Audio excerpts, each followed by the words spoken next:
Ulitin niyo yung katabi niyo, sabihin mo, Sister, ano ang goal mo sa buhay? Oh, brother. Ha? May goal ba yan? Alam niyo ho ba, mga kapatid, sabi ng Word of God, I don't box by beating my fist in the air. Ang ibig sabihin ganito, hindi ka sumusuntok sa hangin. So ang mananampalataya, mga kapatid, ay hinalin tulad sa isang athlete na kinakailangan pag tumakbo ka, siguraduhin mo to win the prize. Hindi ka sumusuntok sa hangin. Alam nyo, maraming Kristiyano sumusuntok sa hangin. Ibig sabihin, hindi sigurado, walang siyang siguradong patutunguhan. Kaya nga sabi ng verse 27, I keep my body under control and make it my slave. So I won't lose out after telling the good news to others. Sa ibang translation, I discipline my body. Sabi niyo, I discipline my body. I discipline my body. So kung papasin ninyo lahat ko ng mga athlete, mga soldier, mga sundalo, farmers, meron silang pare-pareho. Ano yun? Sila merong sacrifice, meron silang patience, may training, may discipline. Pare-pareho po ang meron sila na mapapansin natin sa kanila.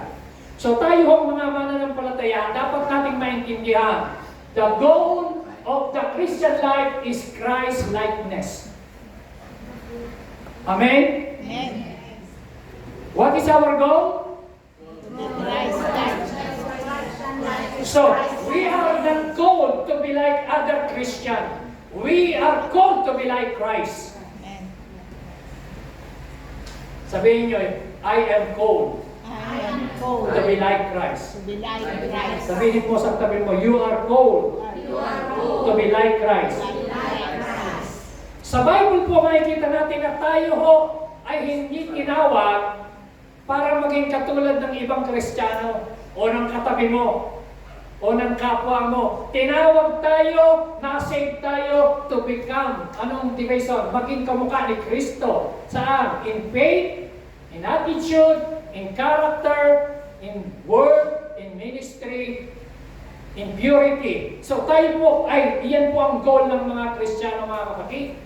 Philippians chapter 3 verse 13, kaya ang sabi po rito, of course, my brothers, I really do not think that I have already won it. Sabi ni Paul, iniisip niya, hindi naman sa nakamit niya ng lahat eh. Pero sabi niya, the one thing I do. Sabi niya, one thing I do. One thing I do. Sabi niyo po, one thing I do. One thing I do. So hindi dalawa ha, hindi sinabi niya two things I do. Hindi sinabi niya, many things I do.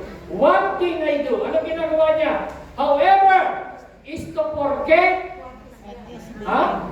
to forget what is behind me and do my best to reach what is ahead. So ang kanya pong goal, mga kapatid, kalimutan niya ang nakaraan